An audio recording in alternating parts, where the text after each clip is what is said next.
It is another ice fishing special in a world that seems to be falling apart exponentially faster with each passing day. Okay, we're going to do 3 summaries today. One is going to be Miya Ponsetto, aka Soho Karen.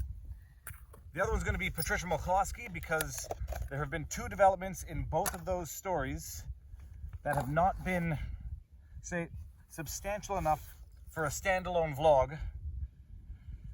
And then we're going to talk about the obvious purge and absolute desecration of freedom of speech that is being hailed by too many just because they happen to agree with the object of the censorship this time around. Okay, so, plus if I catch a fish in real time, people will know that I'm actually a mildly competent ice fisherman.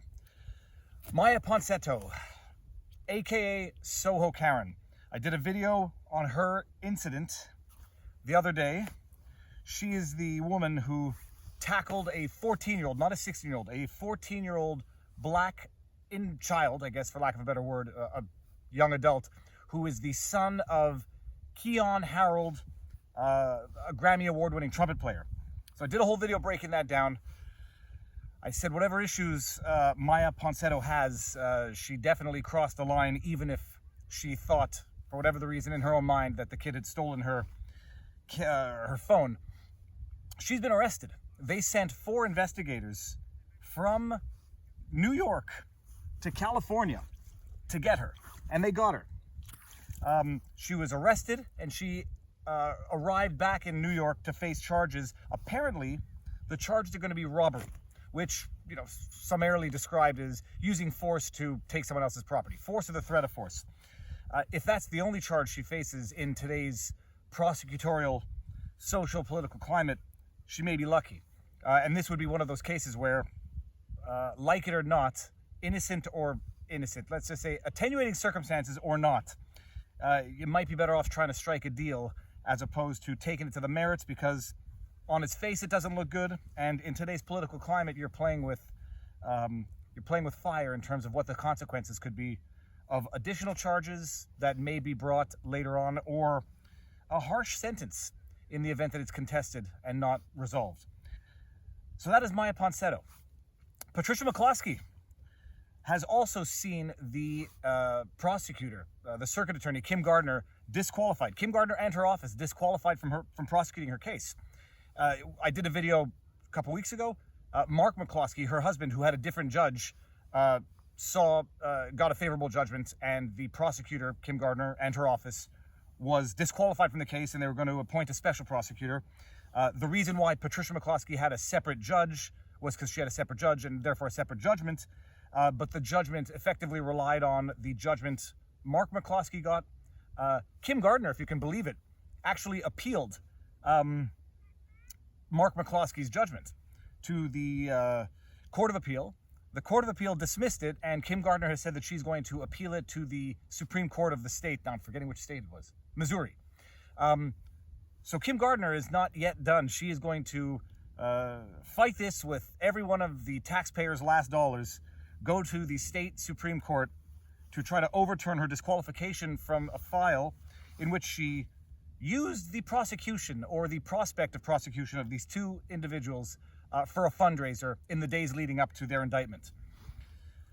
All right, so that's the 2 news items that I wanted to do a follow-up on, but didn't have enough material for standalone vlogs. And now, Donald Trump, Facebook account, Twitter account, banned. In the last 2 weeks of his presidency, Zuckerberg and Dorsey citing the events of Capitol Hill as a justification to prevent further incitement of further violence. This is going to be one of those cases where, even if you agree with the object of this censorship, even if you think it is justified in this case, you cannot agree with the act itself. And I'll explain why. You may or may not agree with my take. This is a situation where tech giants are usurping the platforms of elected officials and the highest elected official of the land. This is big tech doing nothing other than proving to all the people They are the true rulers, not even your elected officials. And now I know the argument is that it's a private platform, they can do what they want, etc., etc. This may be true to some extent, but not when they grant platforms or when they grant accounts to public officers for the purposes and the functions of their office.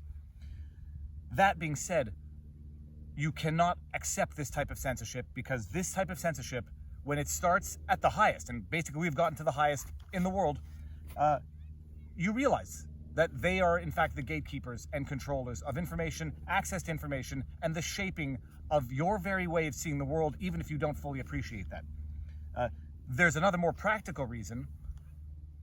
This is going to achieve the exact opposite purpose of its intended purpose. I know, the expression that fascism comes always cloaked in benevolence. The explanation that this is to avoid further incitement, further discord, is a very bad justification, because Zuckerberg and Dorsey know darn well that by doing this, with a week and a half left of a presidency, they're not doing that, and they're not going to achieve that goal. They are in fact going to achieve the exact opposite of that goal, and they know it.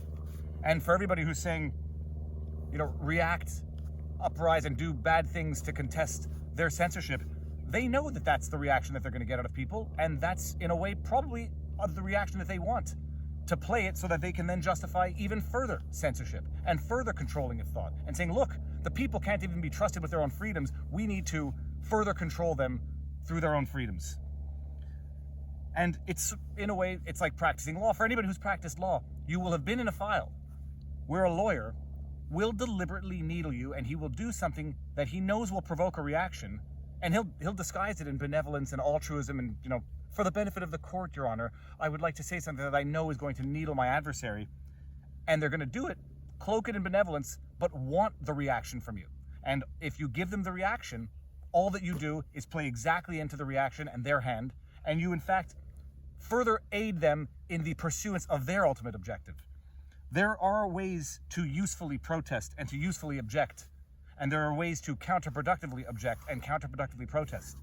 And if one succumbs to the counterproductive methods of protest, not only are they going to be further from achieving their own goal, they're actually going to assist their adversary in achieving their goal. And that is something that too few people truly appreciate, is that it's not a question of rolling over and accepting the unacceptable. It's a question of fighting it in a useful manner that does not actually compromise your goals and further the goals that you don't agree with in the first place. And for anybody who thinks that this is a good idea, yet Trump's a terrible person, obviously ban his accounts. If the rule is going to be applied equally, or even remotely equally, or even equally arbitrarily, you may think that you're safe today because your ideas are not the dangerous ones today, or you're not engaging in what is deemed to be the insightful rhetoric of the day. But it's not a slippery slope, it's a free fall. And what you might wholeheartedly believe is insightful rhetoric today will be something very different tomorrow. And the bar tends to either go up or go down depending on your perspective, but the standards don't get looser. And you're going to live in a world where, in fact, what you're going to do is not de-radicalize anybody on either side of the spectrum. You're, in fact, only going to further radicalize both ends of the spectrum. And for anybody who thinks they're going to clean up Facebook and Twitter, you're not going to clean up Facebook and Twitter by knowingly silencing and purging one side of the debate.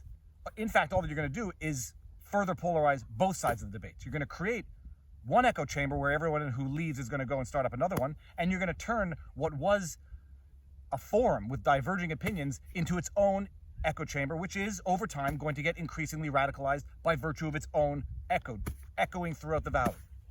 And for anybody who doesn't spend enough time on Twitter, that's already what you have there. And incidentally, it is one of the reasons why I'm leaving Twitter. I left Twitter yesterday before any of this actually happened, although I guess part of me knew the writing was on the wall in terms of Twitter just looking for excuses because they are purging thousands and thousands of accounts.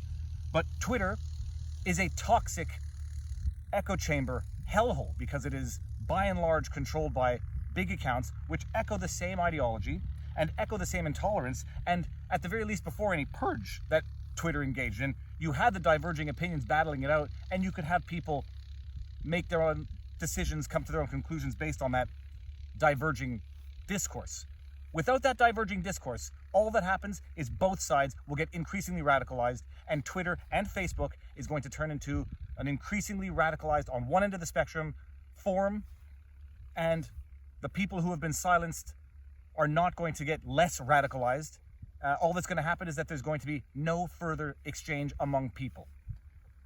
And if I want to be cynical, part of me can say that that is part of the design of social media.